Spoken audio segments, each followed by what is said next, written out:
Memaafkan orang lain itu mudah, tetapi yang paling sulit adalah memaafkan diri kita sendiri.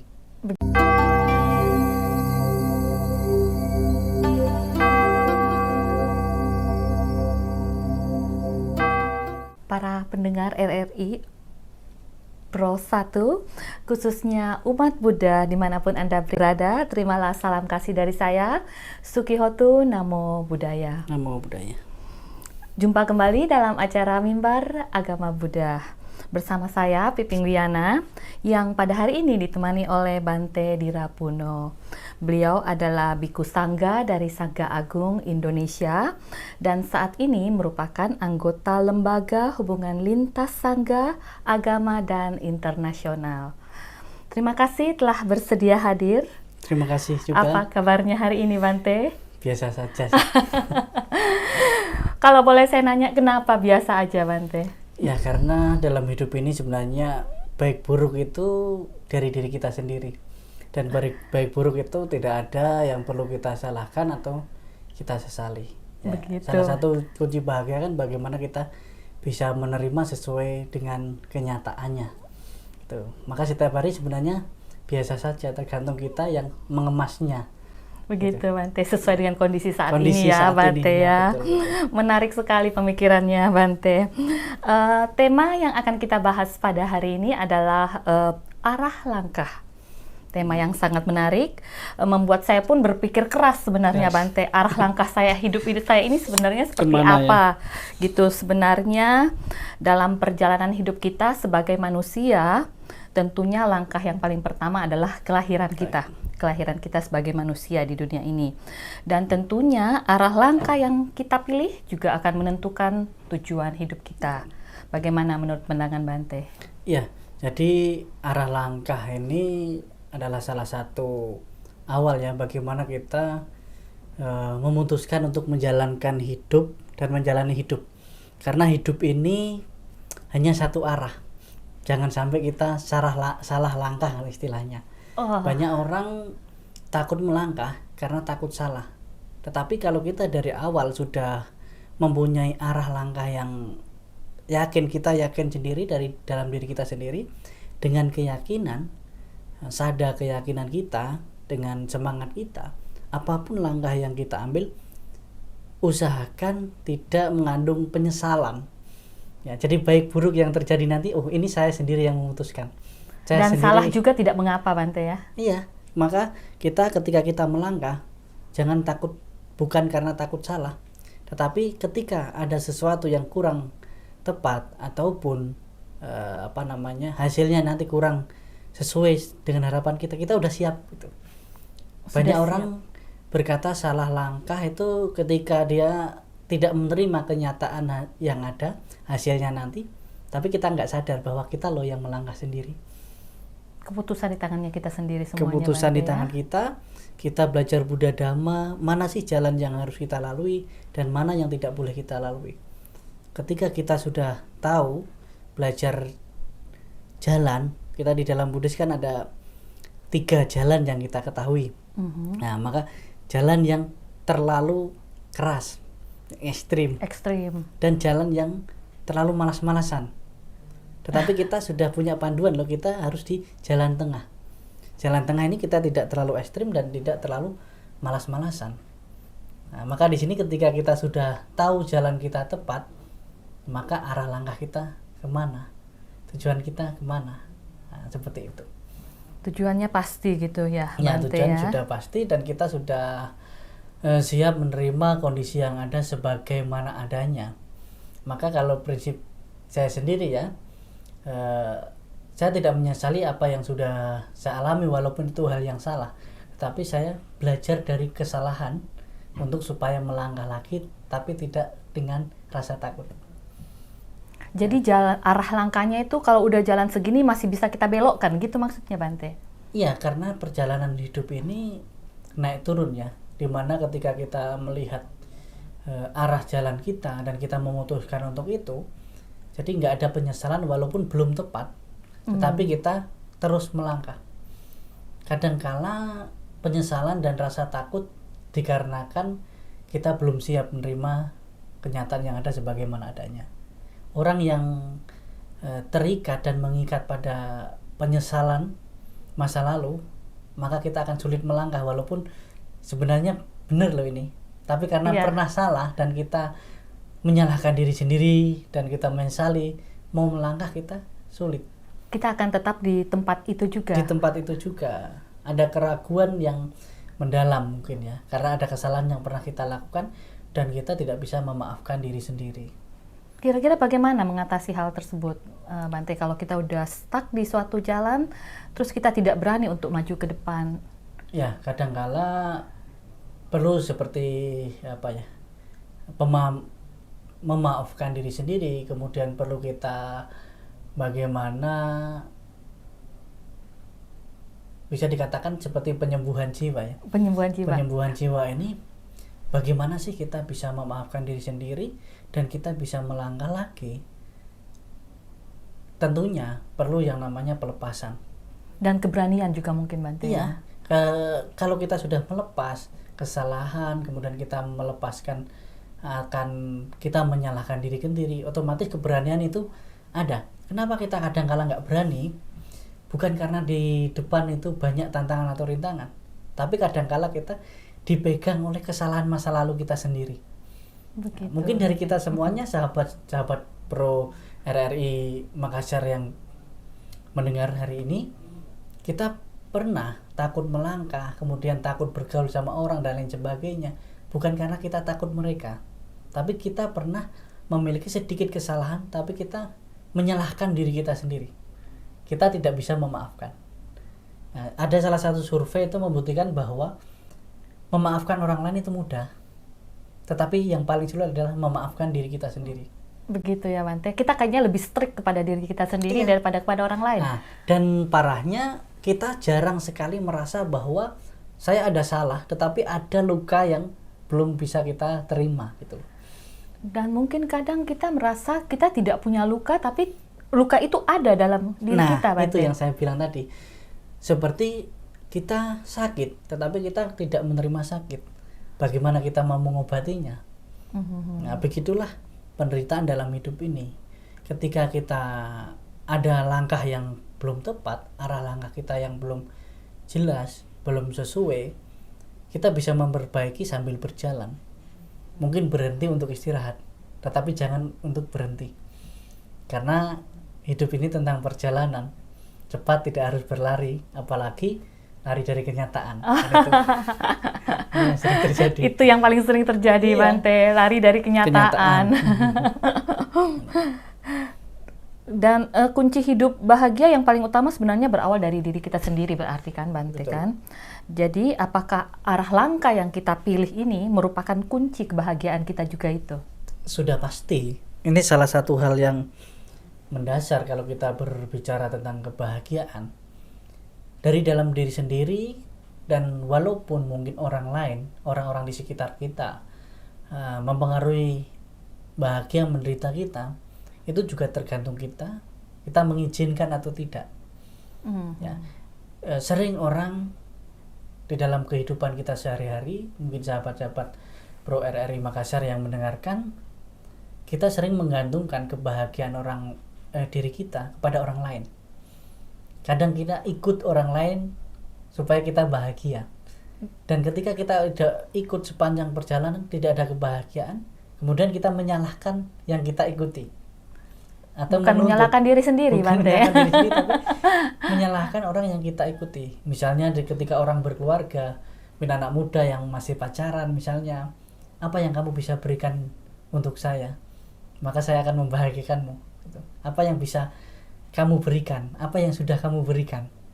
Apalagi di dalam kehidupan berumah tangga, sering apa yang kamu bisa berikan kepada saya sehingga kamu istilahnya mau sama saya gitu. Bukankah ketika kedua orang, kita sebenarnya kan punya kewajiban masing-masing, apalagi hidup berkeluarga. Suami punya kewajiban dan istri punya kewajiban. Kenapa kita tidak berpikir apa ya yang sudah dan yang belum saya lakukan untuk mungkin teman saya, sahabat saya, pasangan saya, guru saya, murid saya, anak saya? Bukankah kita akan lebih bisa melakukan kewajiban kita untuk mungkin teman saya?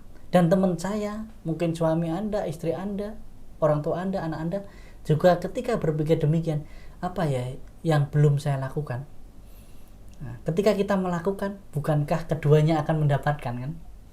Nah, misalnya kedua orang, suami istri, ketika istrinya berpikir, apa ya saya belum, kewajiban yang belum saya lakukan untuk suami saya, kemudian dilakukan, kemudian sang suami juga berpikir, apa ya kewajiban saya yang belum saya lakukan, maka keduanya akan mendapatkan yang seharusnya didapatkan, tidak perlu menuntut orang lain.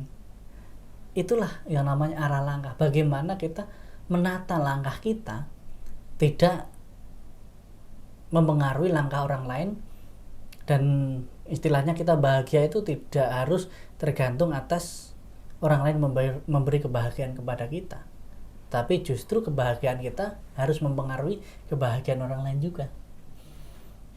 Iya, betul sekali. Ideal sekali kalau sudah seperti begitu, Bante, seharusnya. Seharusnya ya, tapi dalam tindakan nyatanya. Iya, dalam praktek sehari-harinya kadang susah untuk dijalankan, Bante. Mungkin susah, mungkin sulit. Tetapi bukan berarti tidak bisa. Mungkin ya, Bante. Kalau kita dari awal sudah bilang nggak bisa, pasti nggak bisa.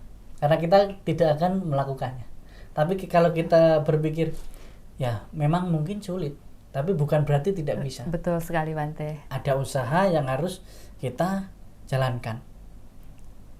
Ya mungkin sahabat RRI Makassar ketika mendengarkan ini, Bante gampang aja kalau ngomong, yang menjalankan gitu. Iya, memang tugas saya kan ngomong. Begitu, Bante. Di sini tugas saya ngomong, dan tugas pendengar menjalankan kan gitu ketika membutuhkan kan. Setelah mendengar dan menjalankan, Bante, ya. Ya kalau saya menjalankan ya sebagai ya mungkin kehidupan saya ada juga saya jalankan gitu. Tapi ketika tugas saya berbicara, tugas saya mengajak orang sama-sama berjalan, ya kita sama-sama berjalan. Nah, kita ada porsinya masing-masing untuk menata langkah arah kita itu sendiri. Gitu. Jadi tujuan hidup kita sebagai manusia dalam pandangan Buddhis sepertinya seperti bagaimana itu, Bante? Kalau di dalam Buddhis, sebelum saya menjawab tujuan hidup ya, sebenarnya kurang tepat kalau menanyakan tujuan hidup umat dalam Buddhis itu. Karena sebenarnya semua umat beragama itu tujuannya sudah pasti. Tetapi sebelum masuk ke situ, kita di dalam ajaran Buddha kita harus menanya, apa sih hidup itu? Apa sih hidup itu, Bante, ya? Iya. Ketika kita udah memahami apa sih hidup itu, hidup rangkaian dari perubahan, hidup adalah rangkaian dari ketidakkekalan, hidup adalah rangkaian dari penderitaan, kebahagiaan dan lain sebagainya. Ketika kita sudah bertanya kepada diri kita sendiri, apa sih hidup itu?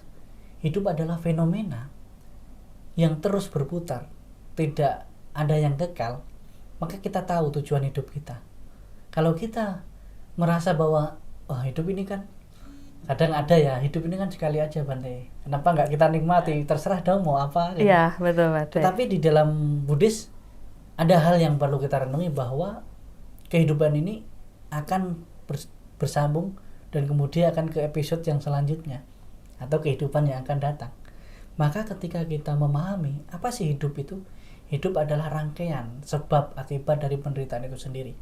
Maka tujuan umat Buddha adalah pembebasan.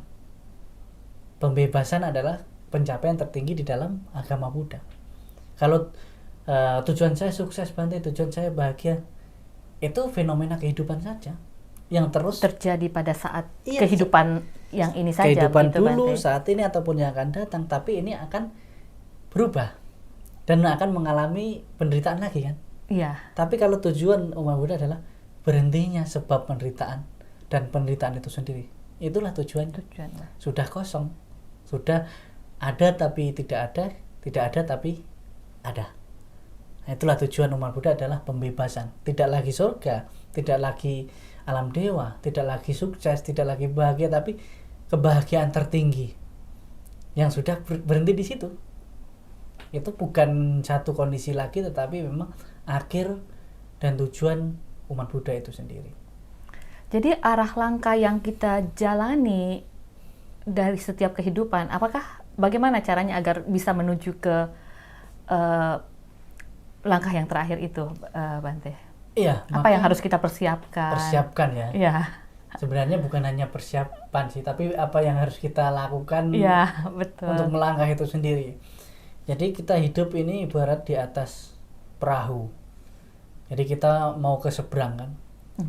Maka kita akan melewati ombak, melewati tantangan, rintangan di dalam atas kapal itu sendiri. Ketika kita ada tantangan, ada rintangan, ada badai dan lain sebagainya, jangan coba-coba loncat dari kapal itu. Karena kalau kamu loncat misalnya dalam kehidupan sehari-hari ya, kita ada tantangan, rintangan dan lain sebagainya, jangan coba-coba ambil jalan pintas tapi dengan cara-cara yang tidak tepat, tidak sempurna, mata pencarian yang salah, moralitas yang keliru, keputusan-keputusan yang menderitakan orang lain. Itu ibaratkan ketika ada tantangan, rintangan di atas kapal, kita memilih untuk loncat ke lautan. Begitu ya. Tetapi bagaimanapun, ombak besar seperti apapun, bertahan dan berusaha di kapal itu sampai ke pantai seberang. Kalau ada salah satu guru saya kasih nasihat ke saya, dalam perjalanan hidup ini itu tidak ada yang naik pesawat tanpa cuaca buruk, naik kapal tanpa ombak besar, berjalan tanpa sandungan atau kerikil. Itu pasti ada. Tetapi jangan salahkan jalannya, apalagi kita berhenti melangkah atau ambil langkah yang lain yang kadang-kala kita nggak apa-apa lah, yang penting kan saya kaya, yang penting kan saya sukses. Tapi banyak orang mengorbankan jalan yang benar, langkah yang benar demi kebahagiaan sesaat itu sendiri, hanya untuk di kehidupan saat itu, kehidupan juga saat ini. Maka kalau di dalam Buddhis itu sendiri, jalan tengah tadi, jadi kita jangan terlalu ekstrim, karena Sang Buddha memasarankan kepada para biku, wahai para biku, ada dua praktek yang istilahnya dilarang di dalam Buddhis itu. Para biku, praktek terlalu keras, menyiksa diri berlebihan, dan yang kedua yang terlalu bermalas-malasan. Maka kamu harus jalan tengah. Maka ada sedang-sedang saja, gabungan dari keduanya mungkin, Bante. Iya, bisa jadi itu di tengahnya. Nah, hidup ini kita harus tahu kapan kita harus ngegas, kapan harus ngerem, kapan kita harus diam, kapan harus berbicara. Nah, itu kebijaksanaan juga mungkin itu dibutuhkan saat itu ya, Bante ya. Kalimat yang lebih ke Buddhisnya bijaksana. Panya, kita harus memiliki panya, kebijaksanaan ketika kita mengambil langkah kita harus seperti apa. Mungkin itu salah satunya sih. Salah satunya, Bante ya. Jadi dalam hidup ini juga banyak tantangan sebenarnya, Bante. Pasti. Kira-kira apa yang menjadi tantangan menurut pandangan Buddhis, Bante? Baik, tantangan-tantangan kita adalah bagaimana ketika kita di dalam menjalankan moralitas, itu salah satunya ya. Itu tantangan yang paling mendasar di dalam ajaran Buddha, bagaimana sih kita untuk menjaga Pancasila Buddhis, moralitas itu sendiri. Itu sebenarnya aturan untuk kehidupan manusia. Kita tidak membunuh, tidak menyakiti makhluk hidup dan lain sebagainya. Di antara mungkin orang-orang yang menyakiti kita, di antara orang-orang yang saling membenci, saling membunuh, saling mengorbankan, tapi kita memilih untuk tidak itu. Ini hal yang berat, apalagi di kehidupan sehari-hari. Iya. Kemudian tidak mengambil barang yang tidak diberikan atau mencuri. Nah, di antara banyak orang-orang yang mengambil hak orang lain, merampas hak orang lain, tapi kita untuk tidak itu. Kemudian tidak berbuat asusila dan lain sebagainya. Nah, ini di dalam kehidupan sehari-hari sudah jelas gitu kan. Kemudian yang keempat, bagaimana kita tidak berkata-kata kasar, berbohong, menipu. Di antara mungkin kehidupan masyarakat, kebohongan, penipuan dan lain sebagainya terlihat sudah menjadi tradisi. Ya, kadang susah sekali, Bante. Nah, ini kita bilang aja udah susah kan. Nah, maka inilah yang harus kita latih. Dan yang terakhir adalah kita berusaha untuk tidak minum makan yang dapat melemahkan kesadaran atau mabuk-mabukan. Maka ini adalah tantangan-tantangan kita untuk dasar melatih jalan tengah dan dasar melatih bagaimana kita langkah kita ini sesuai. Ya mungkin itu jawaban dari saya. Begitu ya, Bante ya. Memang hidup zaman sekarang ini susah ya Bante ya. Iya. Begitu banyak tantangan dari sekeliling, dari dalam diri kita sendiri juga. Biasanya tantangan itu ada. Kadang kita mau challenge diri kita sendiri untuk melangkah seperti begini, tapi akhirnya langkah yang kita pilih itu ternyata langkah yang salah. Dan hal itu juga kadang membuat kita hilang semangat, Bante. Gimana menumbuhkan kembali semangat untuk kembali ke jalan yang benar, ke arah langkah yang lebih baik, Bante?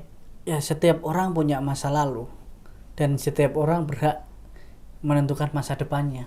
Jadi kita, siapapun bisa menjadi apapun dan apapun bisa berubah menjadi siapapun. Jangan pernah kita merasa bahwa diri kita yang masa lalu itu, seburuk apapun masa lalu kita bisa melangkah ke arah yang lebih baik. Tetapi ketika kita sudah merasa sebaik apapun, jangan sampai kita lalai. Jadi bagaimana sih kita menemukan diri kita sendiri? Jangan bertanya kita menemukan diri kita sendiri, tetapi ciptakanlah diri kita seperti yang seharusnya gitu. Jadi mencari kebahagiaan, menemukan diri itu sebenarnya kurang tepat, tetapi ciptakan kebahagiaan dan ciptakan diri kita semampu kita, sebisa kita. Dan jangan kasih istilah standar, saya harus seperti ini, saya harus seperti itu, tidak. Tetapi ciptakanlah diri kita semampu kita, sebisa kita, semaksimal mungkin dengan cara yang baik dan benar. Maka kita akan menjadi yang seharusnya kita menjadi apa. Jangan mencari diri kita untuk menjadikan seperti apa orang lain, tetapi jadikanlah diri kita seperti yang memang seharusnya terjadi, tetapi dengan jalan yang baik dan benar. Begitu ya, Bante. Untuk mencari jalan yang benar, mungkin apakah kita butuh bimbingan dari orang lain, Bante? Ataukah diri kita sebagai manusia udah dilengkapi dengan segala naluri atau segala insting untuk mengikuti yang mana yang benar, yang mana yang salah, Bante?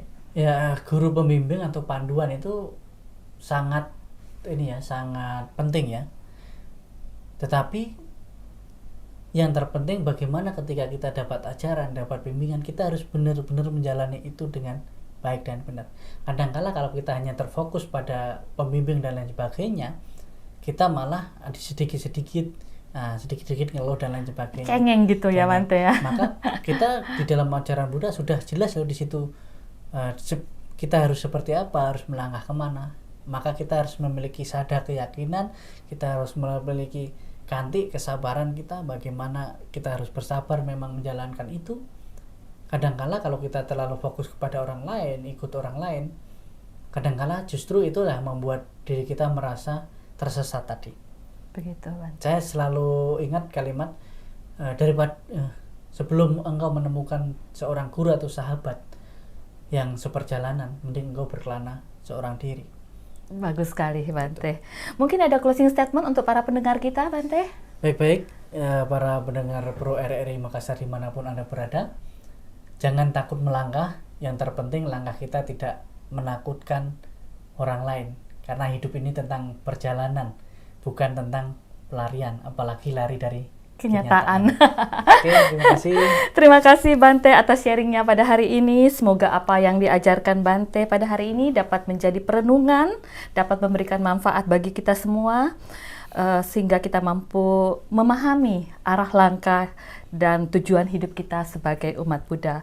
Terima kasih telah bersedia meluangkan waktunya, Bante. Sama-sama. Kami akhiri Sabe Sata Bawantu Suki Tata. Semoga semua makhluk berbahagia. Sadu, sadu, sadu.